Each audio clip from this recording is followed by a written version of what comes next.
Thank you very much, everyone. Welcome. Good evening.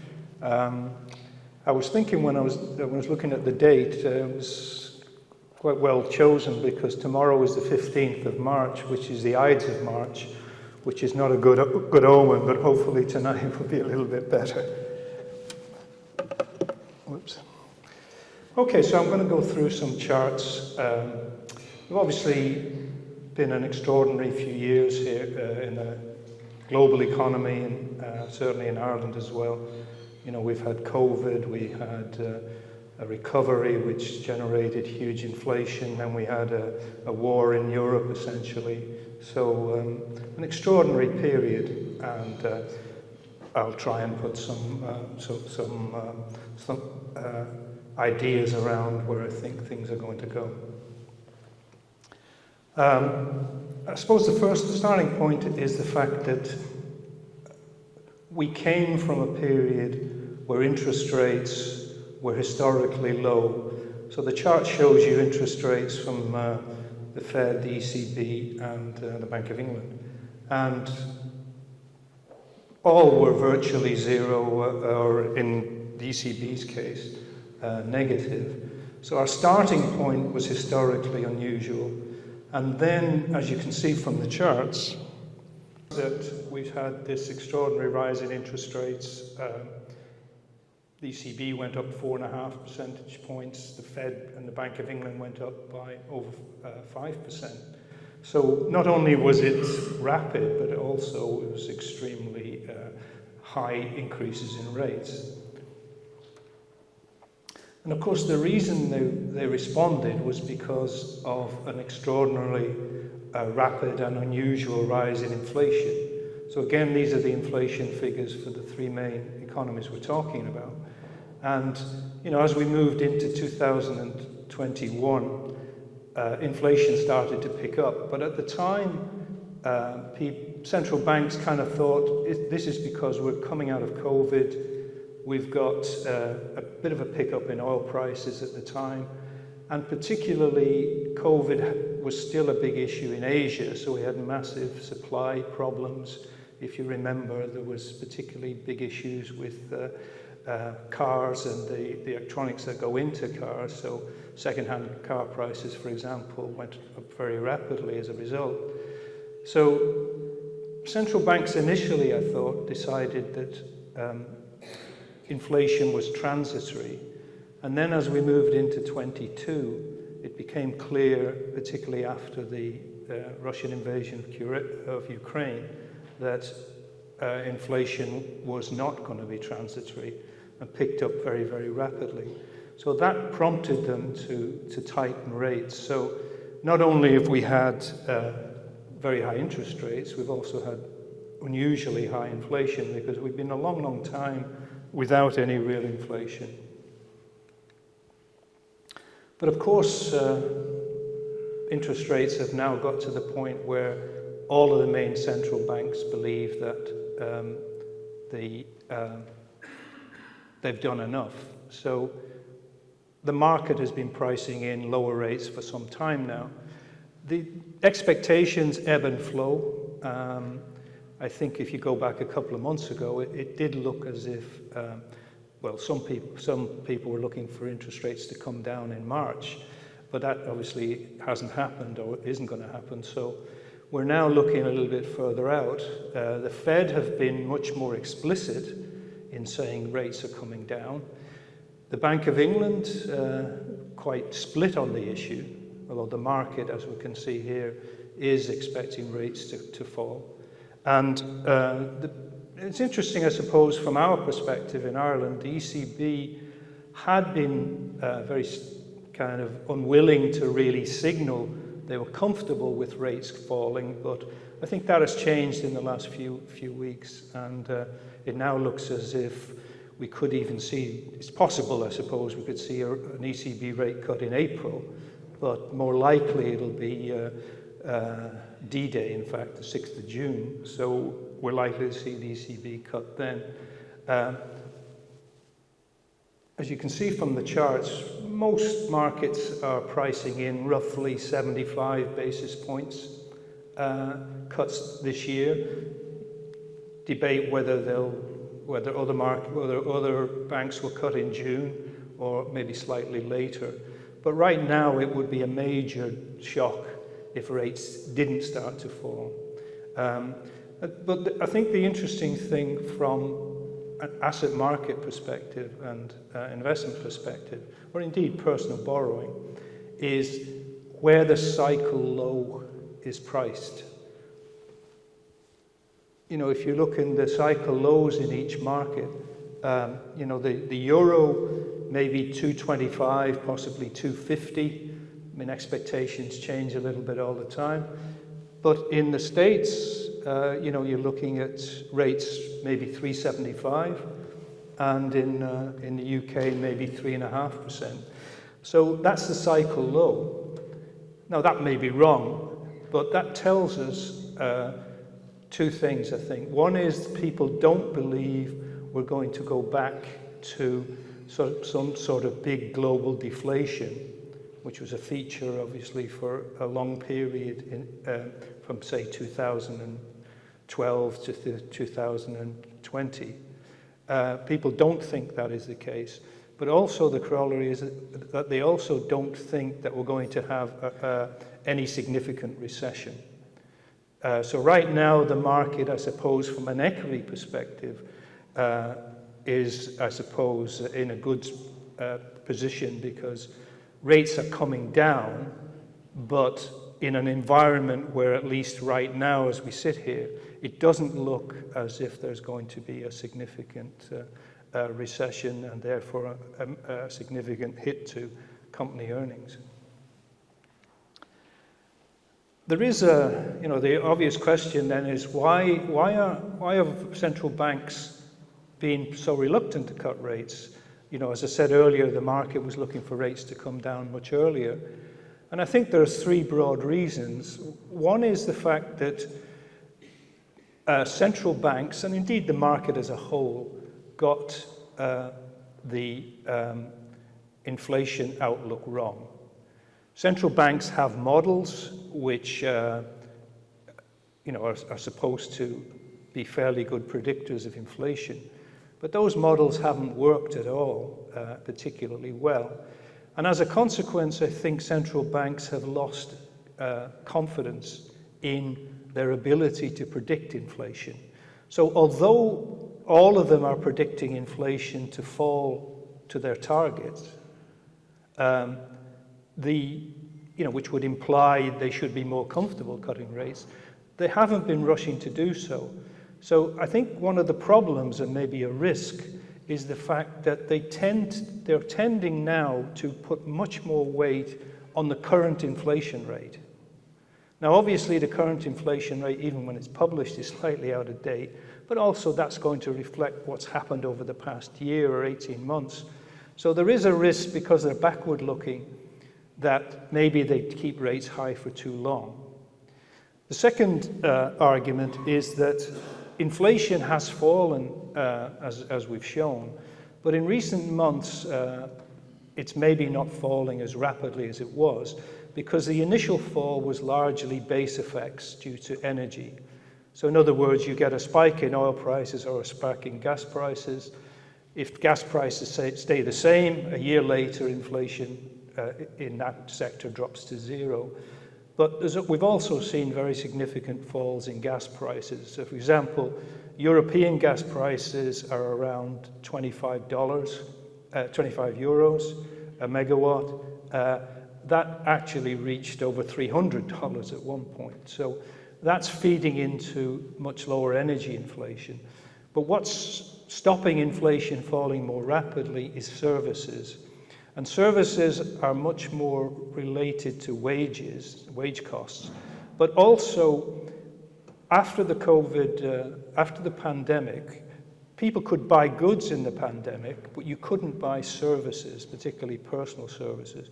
So there's been a massive increase in spending on things like eating out, foreign holidays, package holidays, stuff like that. So that has been a big driver of inflation, not just here, but across Europe and in the States. So service inflation has been sticky, and particularly wages, the ECB has been putting particular emphasis on wages. So last week, some wage data came out for the fourth quarter of the year, which was a bit lower than they thought. So I think that's making them more comfortable about cutting rates. The other striking feature about the last couple of years is the difference in economic performance between the United States and Europe. So this chart shows you the top line is the United States. So United States economy, rebasing it to just before the COVID, the United States economy is about 8% higher GDP, real GDP, than it was. If you compare it with the Eurozone GDP is 3% higher. And unfortunately, Helen, the UK growth is about 1% higher. And if you factor in the population growth, UK GDP per head is actually lower than it was then. So quite a difference in economic performance. And I think that will have an implication for longer-term interest rates.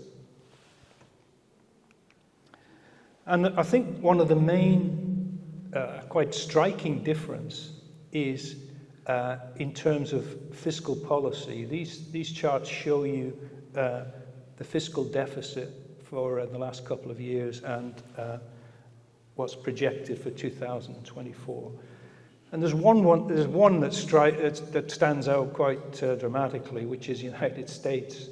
So, you had the Biden fiscal stimulus.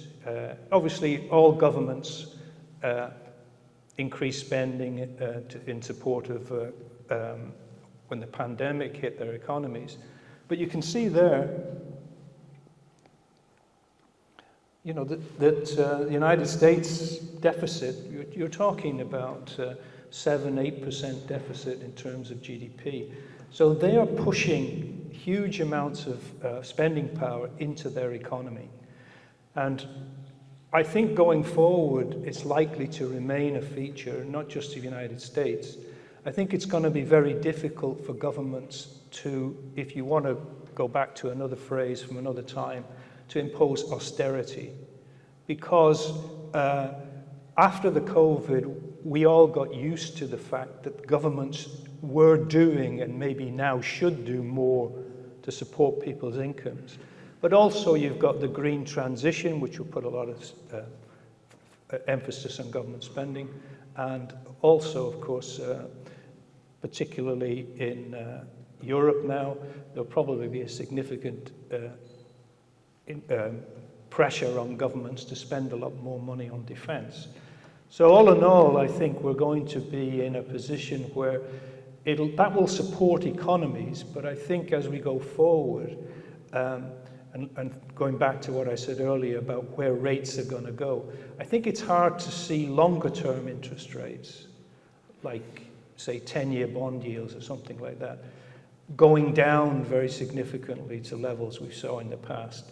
So, for example, the United States, I think it would be hard to see bond yields going down to 3% or anything like that unless there was a big recession.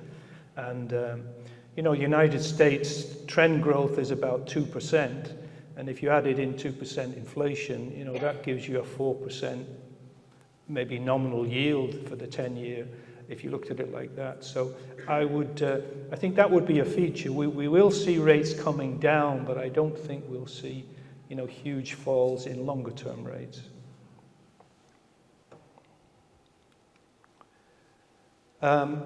Moving on to Ireland, and I think the odd thing about Ireland is that we've had what you might call a virtual recession.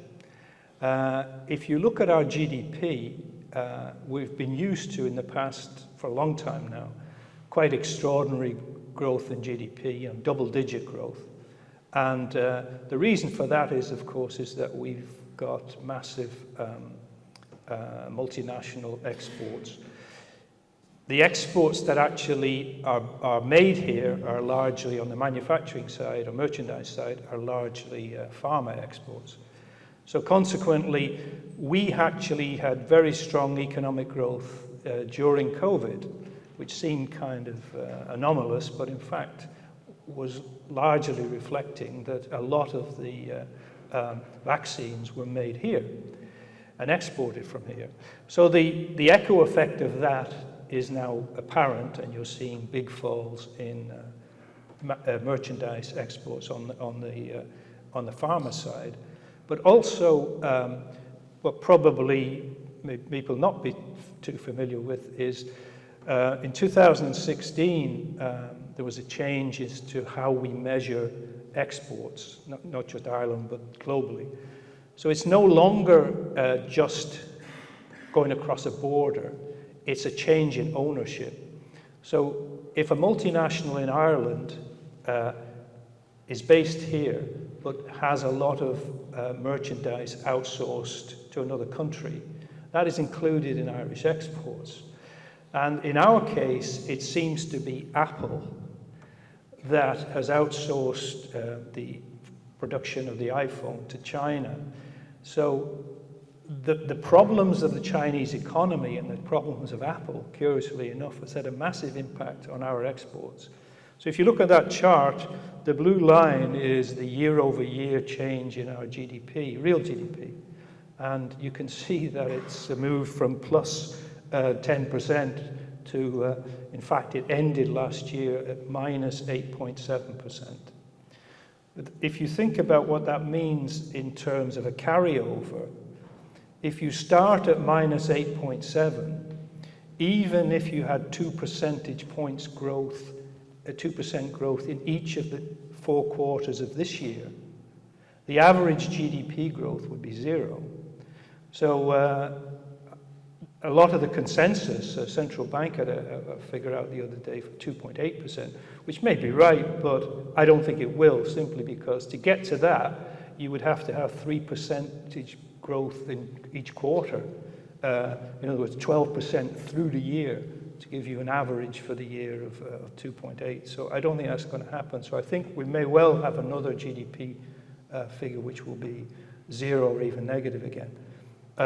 However, does it matter? And the answer is it does in a sense, because GDP is the denominator for our debt ratio and our fiscal deficits. And also it affects the corporation tax. But it doesn't matter in the sense that the employment situation hasn't been really affected. And you can see that chart showing you the other bar is our year-over-year growth in employment. So in the 4th quarter of the year, it was up 95,000, and which is like 3.5% or so. So we're at record levels of employment. Following the census, the government revised up all of the employment, so the CSO revised up the labour force and the employment figures. So if you looked at the labour market, we're basically at full employment, people finding it hard to find workers. So you can say, in that sense, you can say the economy is booming, yet we've had what was a minus 3.2% fall in our GDP. We've also seen a significant fall now in inflation. The 2 charts are our historical way of measuring inflation is called the CPI. That includes mortgage rates. So the standard way we use to measure it across the EU is called the HICP, which is an attempt to get a standardized weighting system, and that, in our case, that excludes mortgage rates. So the HICP figure, which was out today, is 2.3%, and the CPI figure, which isn't on this chart, is out today, was 3.4%. So it is falling, but again, it's not falling maybe as rapidly as one would hope. It's simply because, again, it's service inflation. To give you a very simple example, food prices slowed to 4% year over year today for February.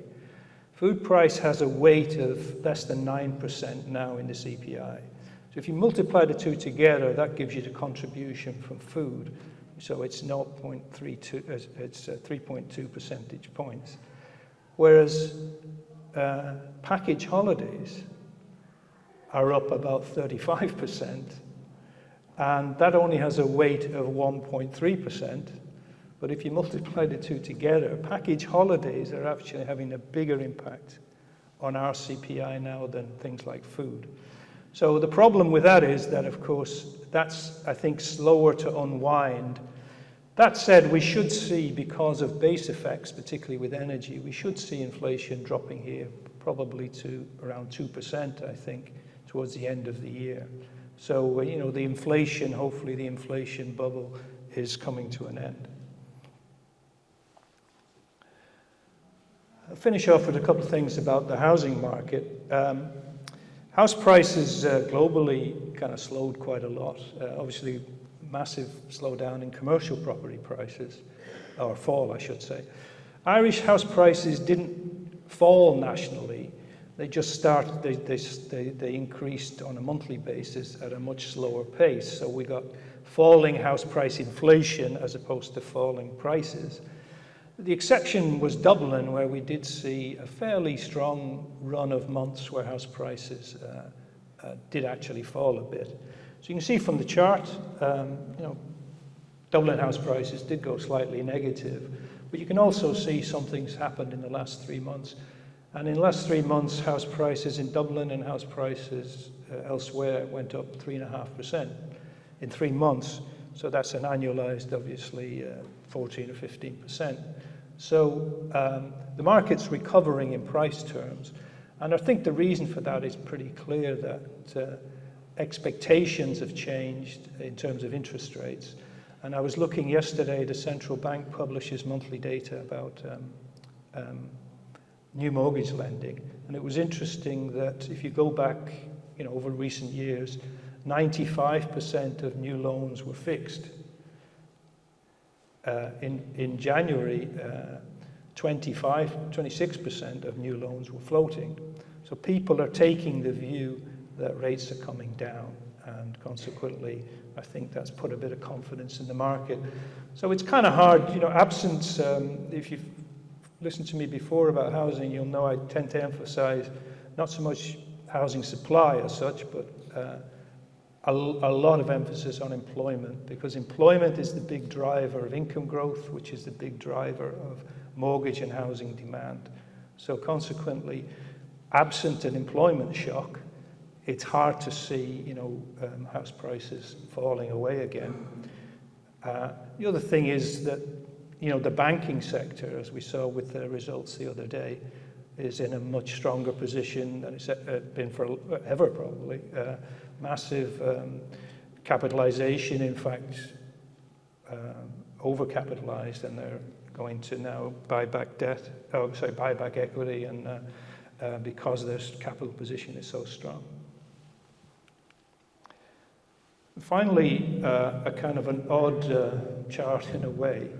The line that you see is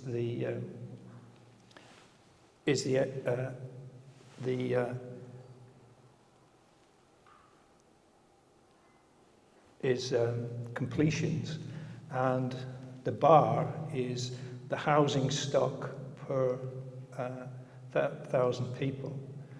And you can see that completions collapsed after the crash and have risen fairly steadily in the last few years. They're up to 32,500 last year, probably maybe 35,000 perhaps this year. So completions are rising, but the problem, the reality is that our population, it's now 5.2 million. So the last couple of years, it's been rising by over 100,000.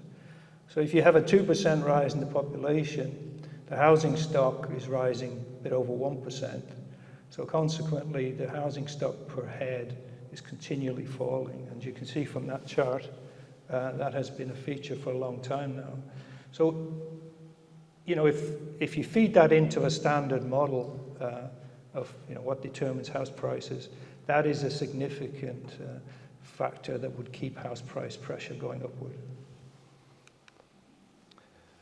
And sorry, the final one is, again, I suppose, an odd thing to explain in some respects.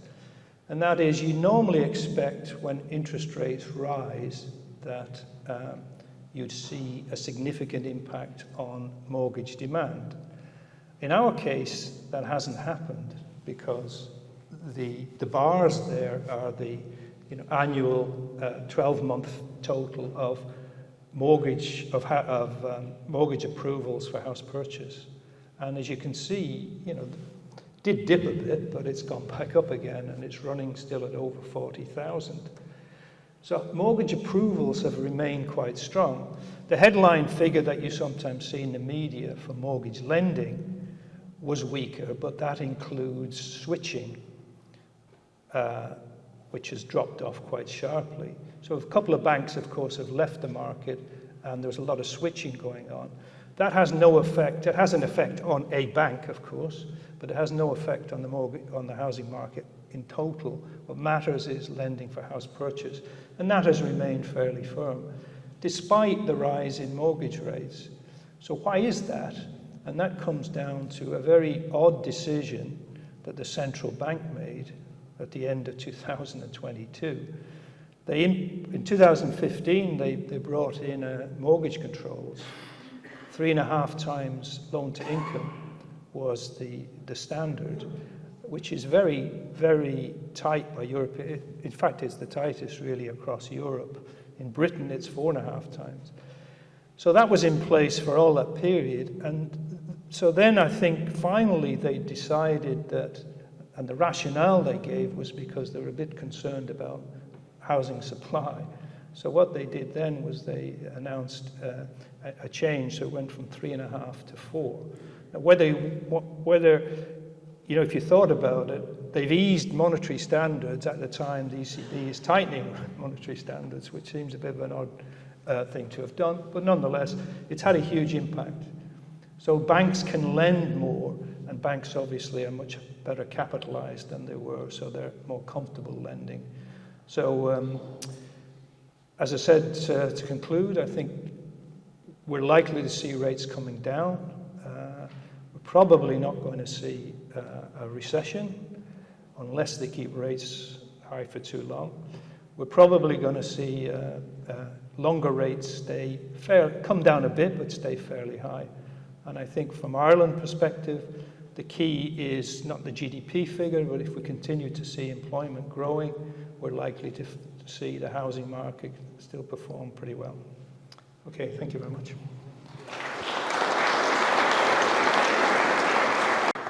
Well, with an introduction like that, I'm quite glad I went to the hairdressers this afternoon. Anyway. Hello, everyone. It's a great pleasure to be here. And thank you, actually, to Ronan and all of the team for organising this great event in a lovely venue. And thank you for all your support to Blonde Money over the years. We really appreciate that. So what we do at Blonde Money is look at the unpriced risk in financial markets. And the big one has been political risk. So you had Dan talk to you about the economics, and I'm here to talk to you about the politics. I didn't do slides, but I did write notes, so I'm going to wander over here. But I'm always a bit nervous of standing behind a lectern, even with my high heels on. I might disappear. Anyway, so you've heard about the fact that of what's going on in the economy, but what I want to get over to you tonight is that huge economic change leads to huge political change. Now, this is a really big election year. Something like half of the world's population are voting in one election or another, some freer and more democratic than others. But the political volatility that we've got, it's not just for this next few months or even this next year. It's going to be with us for years, if not decades. That is because of a huge fundamental realignment that is taking place. Now, we can trace this back to the financial crisis, where the first big shock to the electorate happened. And it was a big change on whether the system worked. A lot of people then felt the system didn't work for them. They saw the banks go bust. They didn't, frankly, see very many people suffer from that. and yet a huge recession, huge unemployment, and the system looked like it didn't work anymore. So what you got was a big anti-establishment sentiment. And that meant that legacy parties, who'd been around for a very long time, hemorrhaged support. People who looked like they were anti-establishment came to the top. I mean, one of the most amazing things actually about privately educated Nigel Farage, who'd worked in the city, or Donald Trump from, real estate mogul in New York, or Emmanuel Macron, who had been finance minister in a failing government, all managed to look like the new guys on the block with new ideas. They weren't part of that horrible old establishment that didn't work. They were anti the establishment. And so what happened is, in that period after 2008-9, is if you promised something different, if you were not the establishment, you won big. Oh, bigly, probably, as the Donald would say. And that is what we had since 2008. But then along came the next big shock to the system, the pandemic. And this has created a new fracture in the electorate. So I like to think of it as, if we go to that famous Brexit slogan, take back control. Very, very appealing to a lot of people, or 52% of people. But what does that mean, take back control? Now, what we're getting is a cross-cutting between people who like an authoritarian response and people who have a libertarian response. Because take back control could mean take back control to me, the individual, libertarian, I want to do what I want to do.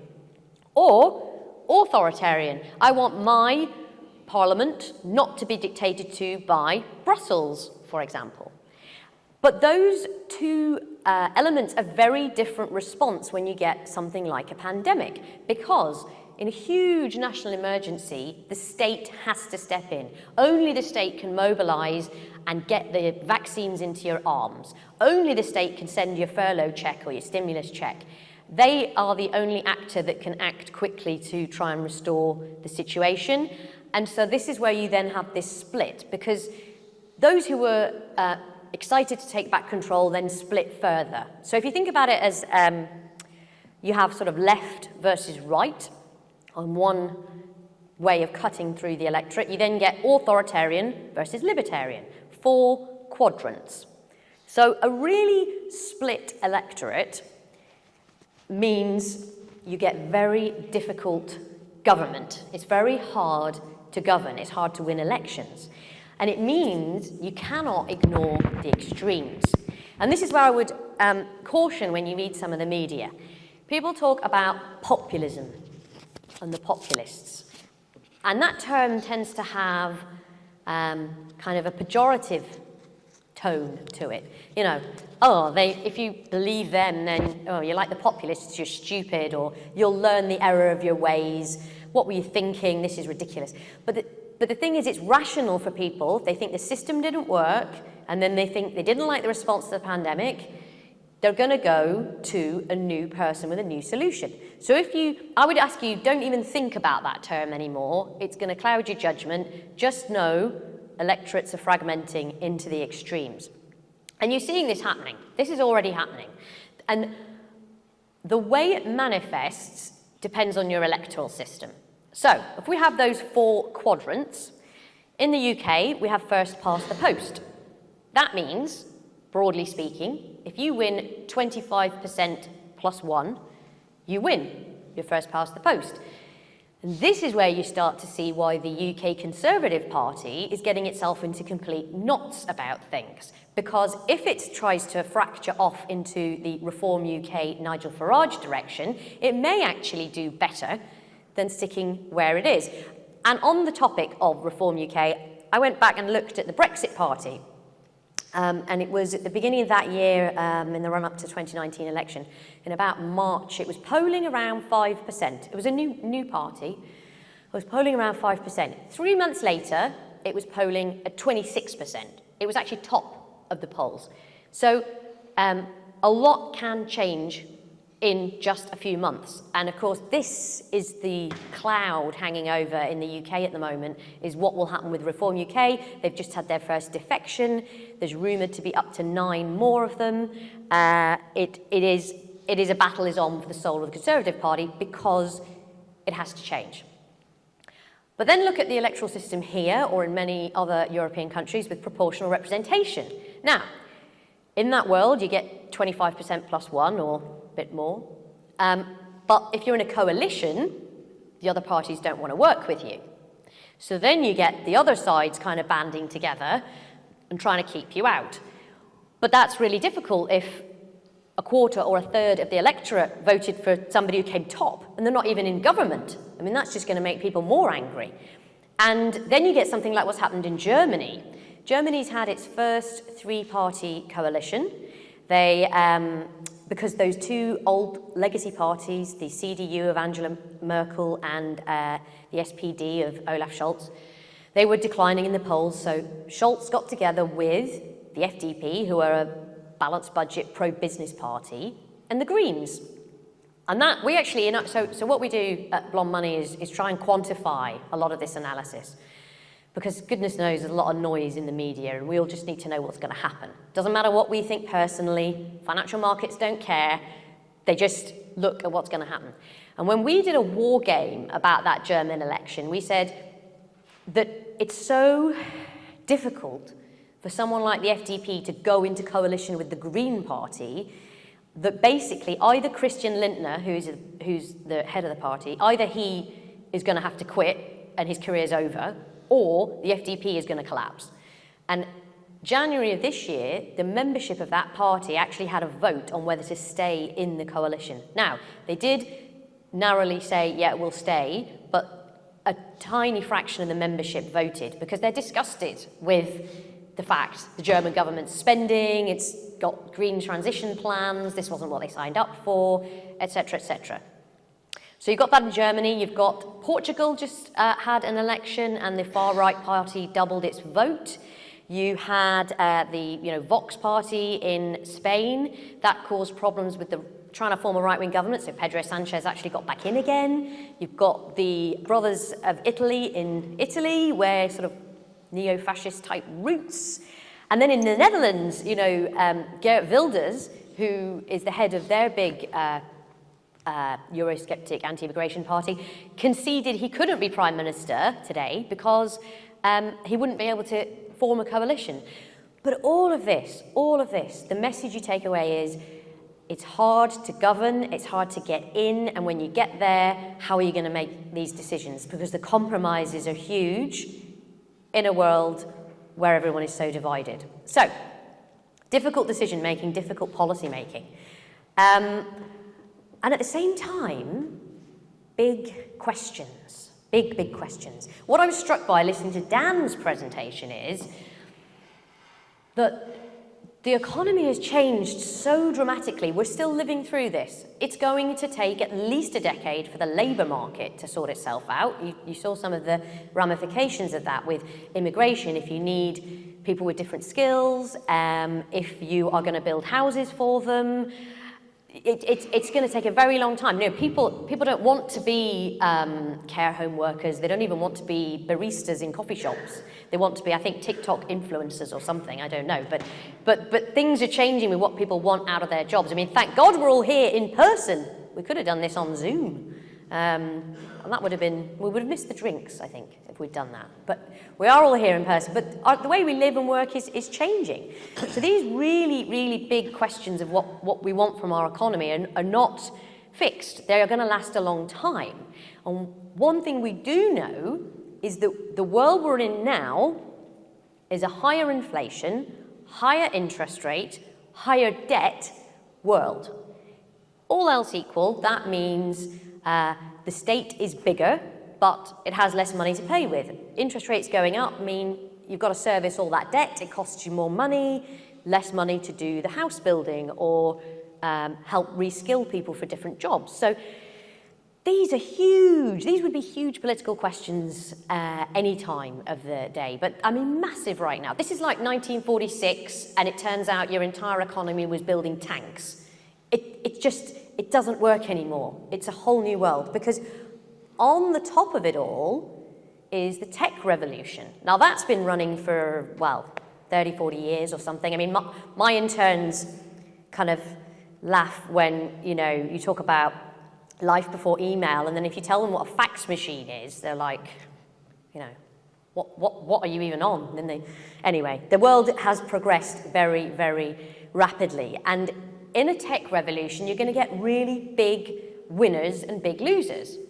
And nowhere is this more pronounced really than in the investment markets, because I look at the US economy and Nvidia. A lot of people talking about Nvidia, huge rally in its price, but it's in the right place at the right time at the moment when AI in this iteration is taking off, and they've got the chips and they've got access to them.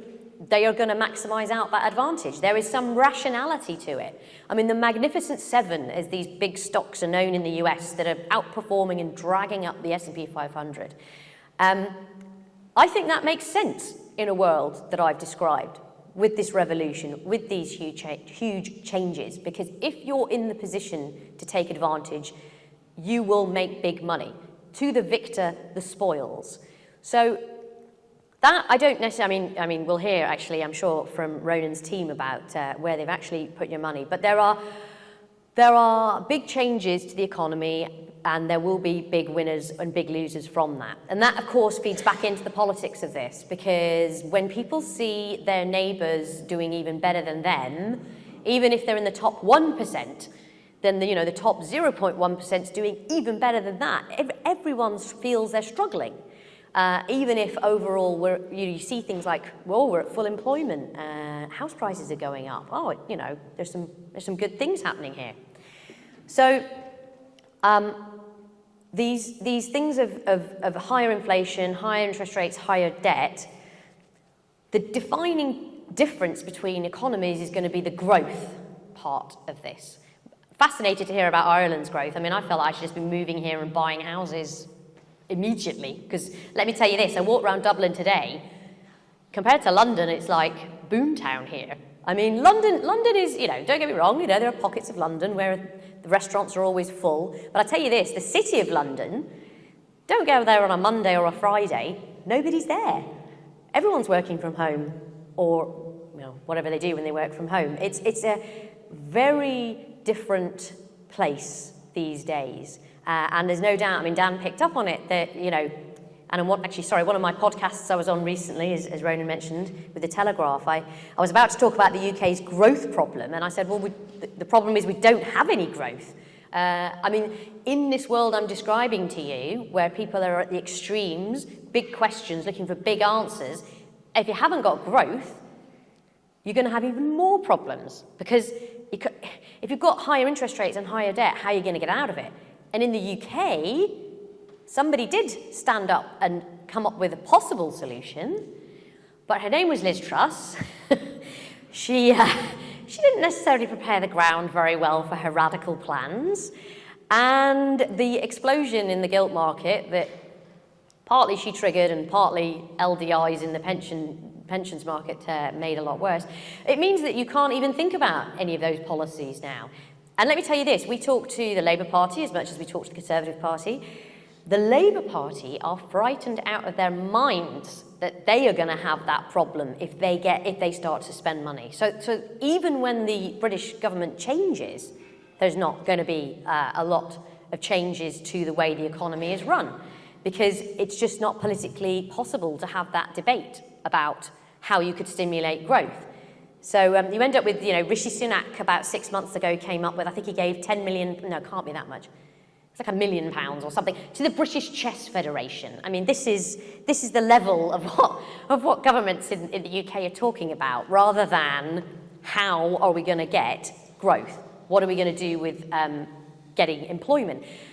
And then when you do look at employment in the UK, we look at your net immigration numbers here, well, probably of a similar magnitude in the UK. It was net 745,000 people came into the UK last year. And we have the housing supply problems as well. So all of those, you can understand why immigration is this real hot button topic for everybody, because of course when the pie isn't growing and the pie is getting divided up in what seems an unfair way, people are going to argue about who gets the biggest share of the pie. And one thing I will say about the US economy, so I've talked to you about, I think I'm very positive, very optimistic on the US economy for the tech reasons. It can run those fiscal deficits because the dollar still is the reserve currency of the world. But the big thing, the big positive to the US economy, where its inflation has started to come down, is they've had very strong immigration. If you look at visa issuances in the US, running at very high levels over the last 3 years, because there has been increased immigration, mostly over, obviously, the Mexico border. And of course, if, as looks likely, Trump comes back into the White House, that may well change. And that could be a drag on US growth. He also wants to put this 10% tariff on pretty much all imports, even talk of 60% on Chinese imports on sectors that compete with the US. Of course, that will net raise inflation as well, and well, it causes its own issues, protectionism, as we know. But this is where the politics really, really matters. You know, we cannot actually, I mean, annoying as it gets sometimes to see what politicians say and to read the news. And sometimes, even in the UK this week, everyone is obsessed by Kate Middleton and photos that are not real photos. I mean, this has consumed the UK for the last few days. When really, those questions of how are we going to get growth, how are we going to deal with this high interest rate, higher debt world, are just totally being thrown to one side and nobody's talking about it. So, really, in conclusion, I don't know, I've used up some of my time there, haven't I? Yes.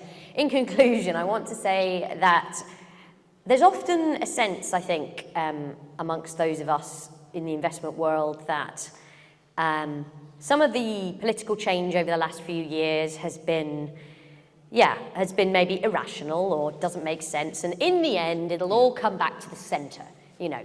And politicians can't win at these extremes. They'll have to come back to the centre. And I want you to be left, if you have that view, it's not going back there for years, if not decades. Because in everything, we all tend to overestimate what will happen in 2 years and underestimate what will happen in 20. And that's as true of the fax machine and the tech revolution as it is about politics. So I want to leave you with the point that the political dimension is going to remain very fractious, very difficult, hard to govern. You could see parties come and go and split and reform. Even parties that have been around for a very, very, very long time could significantly, in fact, will significantly change direction. And they are going to have an electorate that wants answers. They are going to make big decisions on, Dan, you talked there about, bank controls on mortgages. There's going to be demand on all of this to change tack, because people want these answers. And people say it to me a lot. Oh, when's the anger going to end? Oh, it's so grim how much we argue with each other. And oh, when can we return to sensible, enlightened, intellectual debate? But let's imagine 20 years from now, we're all gathered here again, hopefully. And we look back on this period and we say, oh, there was a pandemic. We were locked up at home and our children didn't get much of an education or even grow up much and meet other people for a couple of years. And then there was rampant inflation and couldn't afford to fill the car up and couldn't buy a house, couldn't even turn the lights on. And then there was a land war in Europe for the first time in decades. And then there were conflicts in the Middle East. There was rumbling in China, Taiwan. There were all these conflicts. I mean, wouldn't it be weird if we weren't angry? I think, in a way, we're not even angry enough. We're angry about tangential things. So I want to leave you with the message: the anger is going to continue. It's going to get bigger. There's going to be more divides. But the optimistic part to this is We have to have those debates because only then can we choose a better path forward for the economy addressing these really big issues.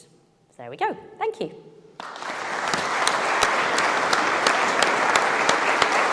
Ooh. Sorry. Good evening, everyone. So, as Ronan said, we've named the presentation and also the document that's on the seats, Peaks and Truffles, which I guess is a playful metaphor for the risks and opportunities we see in markets as we stand here today. And what I want to do in the next 20 minutes is to go through some of these opportunities. So some of them are shorter term, as in maybe 1 or 2 years, and others are longer term. Maybe will take a decade or more to work their way through. But I suppose what both have in common is we feel that we're at a juncture now in markets where there's quite a wide range, in jargon, a big dispersion in economic data, in valuations, and it's presenting a lot of opportunities for long-term investors. But before I touch on that, I just want to give you a flavour for, I suppose, how we think about things, because like we don't come in every morning and go, what are we buying today? There is a process, there is a philosophy behind the way we throw up ideas. And I guess a framework we like to use is this one here, which shows what we believe are the different drivers of markets. So clearly we know cycles exist everywhere, in nature, in life, in all sorts of financial data, and clearly in markets. So this kind of schematic just shows a cycle. So we know how they work. You know, things get low and depressed, things recover and go up, things peak out. Again, all accentuated by, I suppose, the bottom bit here, which would be all the non-conventional stuff. So this would include liquidity and sentiment and investor psychology, etc. So we like this idea because basically anything that can drive a market has to fit into one of these boxes. So fundamentals is all the traditional stuff, you know, growth, inflation, earnings, profits, etc., economic data. Valuations, is how things are priced. So the valuation of things. So clearly, and again, we tried to represent how important each driver is at different points in the cycle. In simple terms, valuation doesn't matter at all at the top. When we're at the top of a market, think of, say, the Irish property market 15 years ago. Nobody cares how expensive it is. They just want part of it. So it's psychology, which is dominating things. And similarly at the bottom, nobody cares how cheap things are. So again, this tries to keep us honest and helps us understand where we think we are in the cycle at any given time, both for the economy and for different markets, which are totally different things. So if we drill a little bit into this now, so just trying to flesh out how we think about the world. So specifically if we drill into valuations, okay. So we look at loads of different things. So these are all regions. There's a few asset classes, as in bonds and multi-asset, 60-40, but predominantly these are equity regions. So when we do our work on what we think will be the likely return over the long term, and again, we're very much long-term investors. We try and think about things over the long term because, well, it's easier to predict things, I guess. But if we look at global equities, historically, so over 10 years it's been phenomenal, 11.2%, very strong returns from global equities. Over the last 40 years, so since data began on the MSCI World Index in euros, it's about 8%. Again, a very solid return. But if we look at today where we think returns will be over the next 10 years, so from the point of view of building portfolios today, we have it way down here at 3 and a bit percent, which is a lot different from here.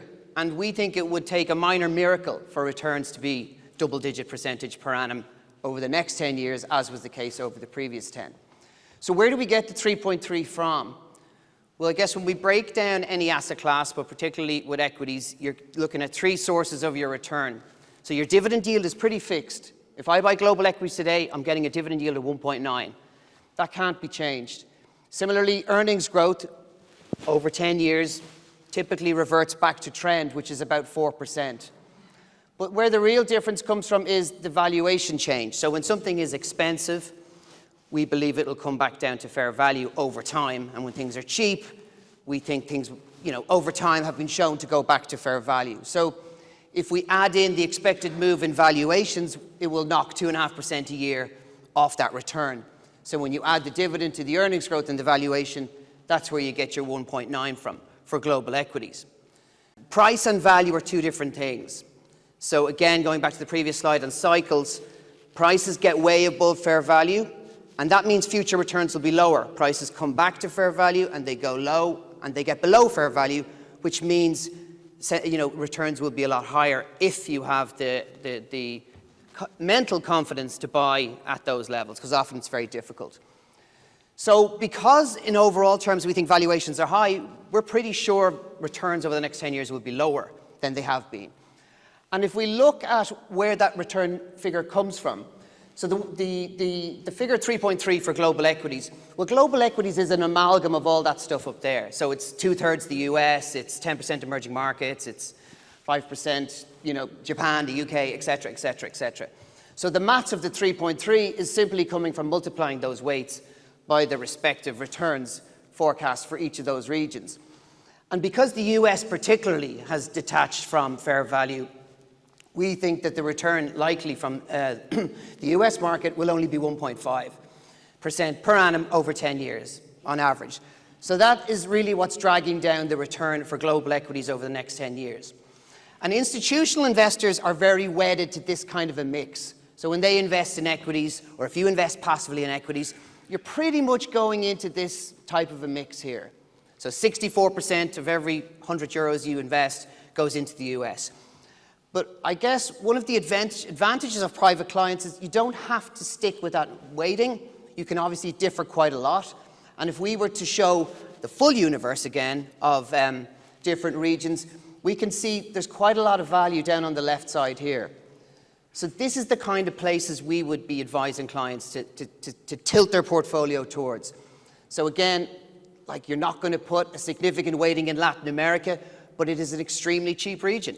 And if we were to go back and do that decomposition again of returns, you've got an 8% dividend yield, you've got 5% earnings growth, and you've got probably 3 or 4% of an earnings uplift, of a valuation uplift.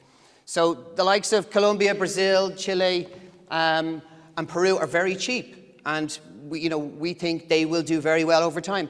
Similarly, UK small caps. The UK economy's been in a pretty bad place the last couple of years, but there's a real anomaly now in how UK small companies are trading.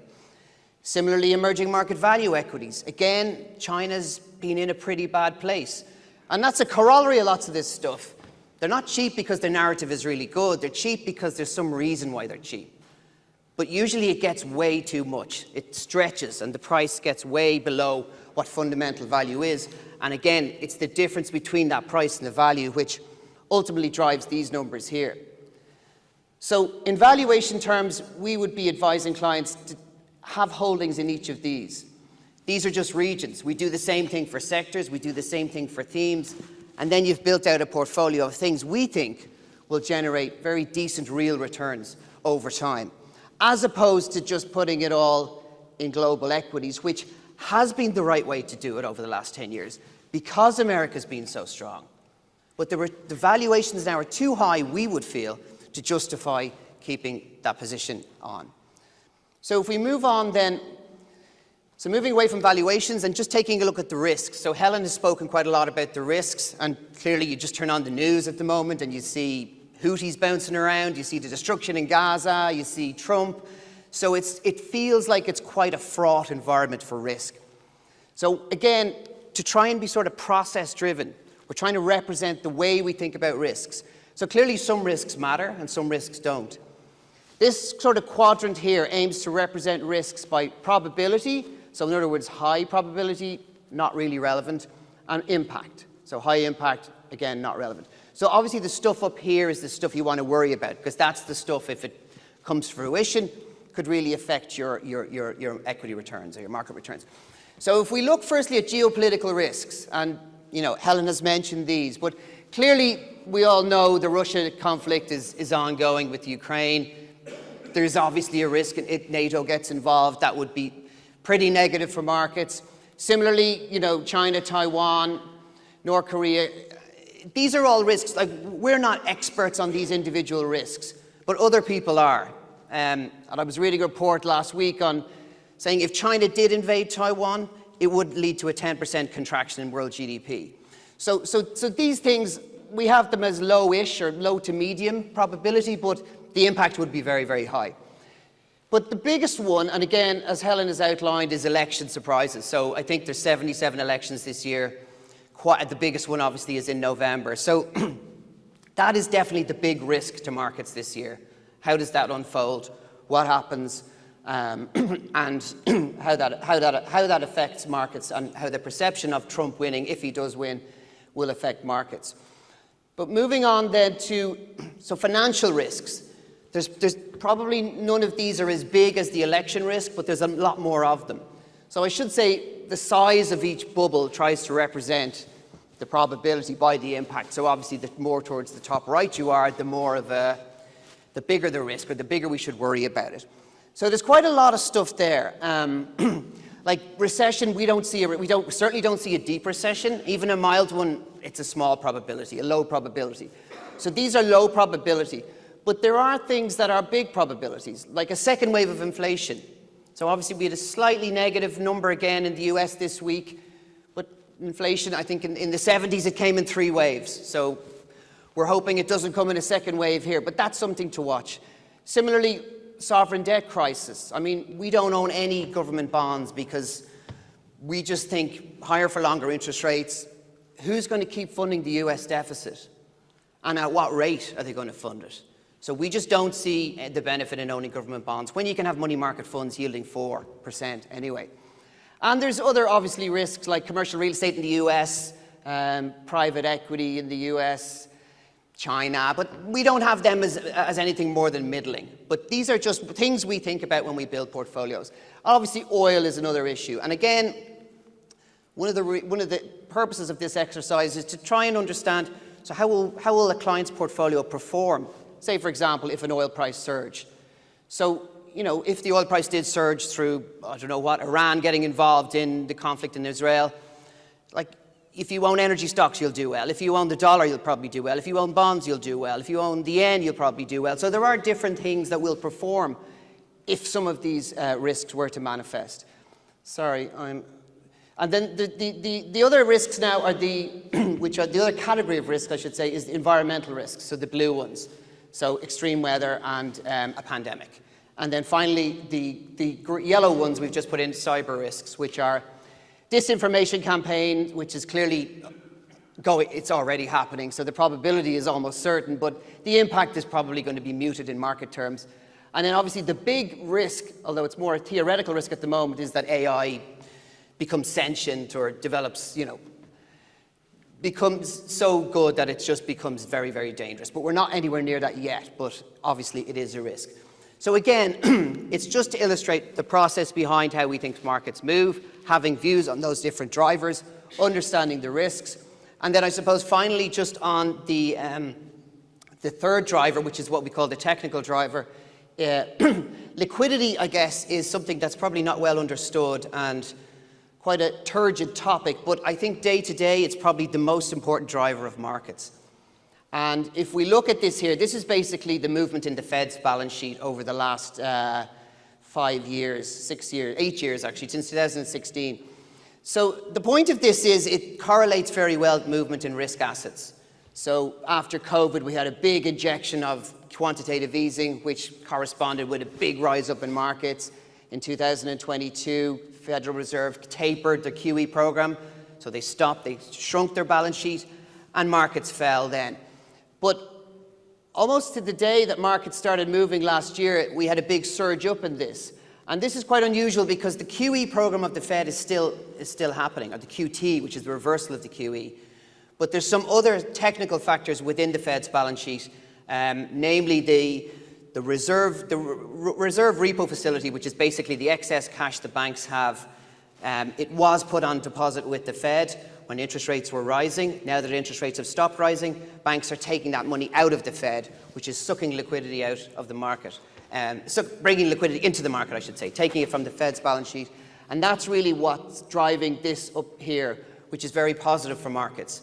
And if you do the maths on it, it's likely to continue like that for another 2 or 3 months anyway, and then it might be a more challenging period for markets. So if we weigh all that together then, overall, standing here today and thinking about the 10 years forward building portfolios, equity valuations, they're not particularly attractive, but again, like the pigs, if you dig, you will find value. There is big dispersion in valuations of sectors, of regions, so there is value, but it's not where most people look and it's not where most people are prepared to go. The macro environment isn't great, but it's improving, and as I said earlier, we don't see a recession. We see low growth, but if you look at the revisions in the US, they are moving materially upward. Europe and Japan are ticking upward very slightly. But we don't see a recession. So macro is okay. The liquidity environment is positive for now. So there are three drivers. So okay-ish, okay, and good. Risks are elevated though. So there is a lot of risks out there, as I kind of tried to show with the bubbles. And then the key point we make is the investment landscape of the next 10 years will be very different to the last 10 years. So 10 years ago, you could just buy the MSCI World and not worry about it, and you got double-digit returns for 10 years. That will not happen over the next 10 years, we would strongly argue. So you have to look different. You have to own different things that we would believe we think the best way to do that is to own cheap assets with high prospective returns. So a corollary of all that is passive investors will be disappointed. And just on that point, actually, I think in the last couple of months, we hit a milestone in the whole active-passive thing. So we're now above 50% of the market is owned by passive investors. So passive is when the money just purely goes into there's no one does any work on, selecting the securities. It just goes in to each stock in proportion to its weighting in the index. Whereas active is obviously people spending a lot of time trying to work out if a company is a good investment or a bad investment. So this is creating a lot of dislocation, the fact that passive is now over 50%. So these are people who just don't care, how something is valued. If I can press a button and double the value of something, passive investors tomorrow will just go in and buy that double weighting. They won't say it's overvalued or. So that's definitely creating opportunities for active investors because, like I said a couple of times now, there's a wide dispersion in valuations, and a lot of that is driven by blind passive investing, just propelling things even higher. Markets are being driven much more by flows now than by people actually trying to work out what things are worth. So our message to our clients and to our prospective clients is you got to, over the next 10 years, be nimble, be discerning, and look different. So in terms of peaks and truffles, specific ones, so if we take three secular long-term cycles we think have peaked in markets, I would use this one here, and this is Wayne Gretzky, the famous ice hockey player, skate to where the puck is going, not to where it's been. So this is, rather than riding the trend of something which we think is in its dying stages, try and find the next opportunity, the next big cycles, which we think you'll make a lot more money on. So the three of those we would think is the US performance relative to the world. I mean, these things all go in cycles. Japan outperforms for 10 years, then it's Europe, then it's US, then it's Japan. The US has had it for a bit more than 10 years now. So we would feel that is very long in the tooth, especially when you consider, the valuation discount that exists between Europe, Japan, and emerging markets over the US. And also given we're moving into a new macroeconomic regime. So we would very strongly believe you should be positioned for the opposite of that. So not to hold your 62% in my previous slide in the US, but to ratchet that right down. And I should say, while we think there's much more attraction in non-US markets, we still do own quite a lot of US assets in both our fund portfolios and in our stock portfolios. Our largest stock is Meta. So we do own US assets. But over the next 10 years, if we're building portfolios, we would strongly argue that you should have far more in non-US assets.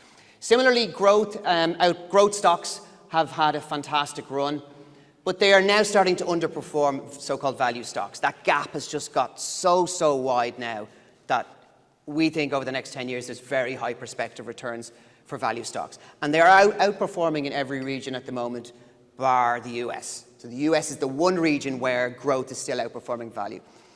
And finally, developed markets have trounced emerging markets over the last 10 years. That's the third one we think you should strongly position for a change in that, because emerging markets are now very, very cheap. And though sentiment is negative, particularly in China, there's lots of other pockets that are quite cheap too. Latin America, I mentioned, Eastern Europe, and there's also some parts of Asia. So they would be our three messages for, if we do Rip Van Winkle it, go asleep for 20 years, we would position for the three of those. On to more specific ideas or truffles. And again, I should say these aren't suggested buys. These are things we like. Obviously, from a compliance point of view, we have to assess everybody's risk profile before we make a recommendation. So these are not recommendations. But these are things we very much like. Some of them we've liked for 2 or 3 years. Some of them are newer ideas we've been implementing over the last couple of months. The first one is Japan activism. So our view on Japan is quite nuanced. We like Japan. We like small companies within Japan. We like small value companies within Japan. And we like small value companies within Japan that are open to activism. So that have bloated balance sheets, low returns on capital, and they're open to changing. And this is a huge theme now in Japan. That particular strategy has made 50% over the last 14 months, but there's still a lot more to come in that strategy. So Japan activism is a huge theme for us. The Japanese yen is another currency we think is very attractive. So it's 30% cheap. We would feel over 5-10 years that'll grind back to fair value. So we feel you could get that as well. So Japan activism is a huge theme.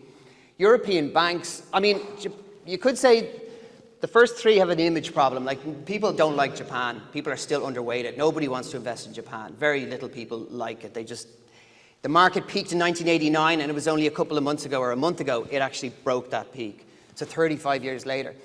But Japan has had a bit of an image problem. Similarly, European banks, they are now returning 12% a year, 13% a year in terms of a dividend plus a share buyback.